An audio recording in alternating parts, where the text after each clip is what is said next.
If this is called apology, then I don't know what apology is. I think he's trying to distract his attention to the subject matter. So I think that apology it's unacceptable, because if you apologize after making such deep, hitting remarks, and you just really want to take it lightly, you must understand racist beliefs, it's inborn in people. It's not something that just disappears. What people do, they hide it. More especially, let him, if obviously needs his support, put him in another department, not sports, arts and culture. That's a department that's supposed to be uniting South Africans. If you look at the role that the rugby is playing in this country, every time the Boks play, you know, we are a united nation. Now we cannot have a minister like that standing in front of 80,000 people at FNB saying he's our minister, knowing very well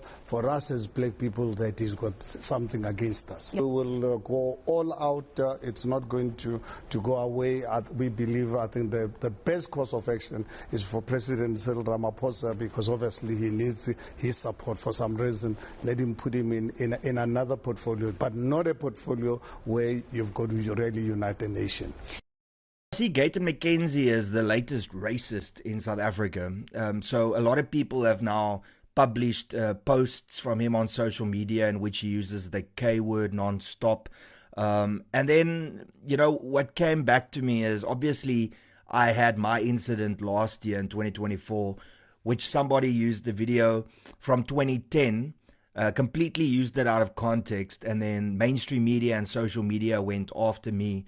And then, you know, Gayton Mckenzie also jumped on that bandwagon, and he said, I was wrong about Ronaldo Gous and would like to apologize. Someone very close to him confirmed that he hates black people still and sent us his racist video. Not sure where I hate black people, but, you know, once again, Gayton Mckenzie jumping on the bandwagon to cancel somebody. He goes on to say, I apologize again for coming up for him. I should have kept my ideas of redemption to people that are truly remorseful. All right, so with that being said, Gayton, you know, jumping on the bandwagon for political points, let me return the favor for you, you know. This is what you said in 2024 at the Biz News conference. You know, I was probably the biggest racist you can ever find. I hated white people with a passion, but I had to decaffeinate myself. Because I thought white people just see me as a kafir. When they speak, they see a kafir. I thought that. And I had to decaffeinate myself from that thinking. Play stupid games, win stupid prizes. Well done, Gayton.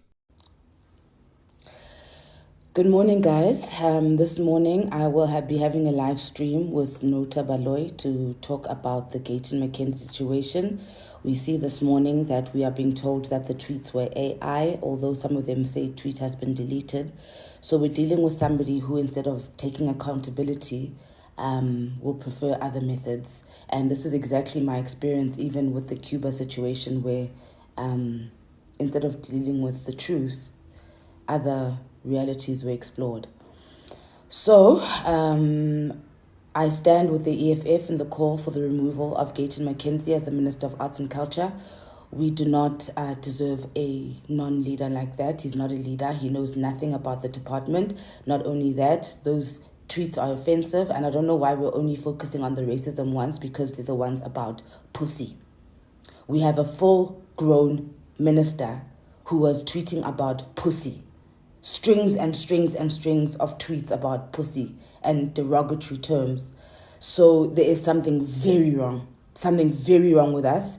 I'm surprised he hasn't already been removed, which speaks to Stellenbosch, and it speaks to a lot. So just like we have the same energy for Penny Sparrow, Ronaldo Gous, and all other white racists, same energy, guys. Same energy. 1 minute Gayton is saying that he's colored, the next he's saying he's black, going back and forth. When he's colored, he blocks blacks from opportunities. When he's black, then he can't be racist. No. So we're going to have a live stream with Nota Baloy. Guys, please come and all join. We need energy behind this. We have to remove Gayton Mckenzie, guys. He's not a leader. He can go hustle with Rob Hertzog on their business deals, but not in our, he does not have a place in our government. Of racial slurs, the K word used a lot. Let's first just find out. These are your tweets. You own them. Yes, there's one or two. There's not mine. There's AI, but the majority of what I've seen, the ones you showed me now, those are my tweets. So people are quite angry, of course, suggesting that you are racist. These are racial slurs. How would you respond to that? All right. Explain to me first. Have I directed, using the word, have I directed it at somebody? Have I ever called anybody the K word in my life? Is there anybody that can come up? Number one. No, there's not. I had hundreds and thousands of followers. When those tweets came out that day, it was making a point. Because I hate racism. I was making a point. And when I made that point, why was there no uproar? Why was there no complaint? Because now they are changing what I've said. Somebody there, I showed you now. Somebody said, this word was, I'm the one that called that person to order. And where I used the words, why don't they go and check? It was the quote of Gandhi. One of the tweets suggests that words like Tendrapania and Black Diamond basically just describe you as a beta K word. Yes. Would you own that? That suggests 100%. that. 100%. Let me explain something to you. The first thing that Africans, the mistake they're making, they want to own this insult as exclusively African. It's not only them that's being called that. I grew up in the colored community. That's also insulting towards us. The word is not belonging to the African black exclusively. So it's not the insult alone. So when somebody says to me, and you must check the conversation before that, Mackenzie, you're a black diamond. I said, you're being racist. Why do you think I'm a better black? That is in the context. You can't take out the tweet of 15 years without context. Are those tweets correct? In your position as a cabinet minister now, if you were to write those tweets this very moment, would you? No, but I wasn't a cabinet minister. I was a socialite. I was a troll. I was a Twitter thing. There's a lot of things I look at back today that I cringe to say, did I really say that? But racism, you can't put racism on me. I always tweeted as a black person. So who was I racist against? Against my mom? Against my children? Against myself?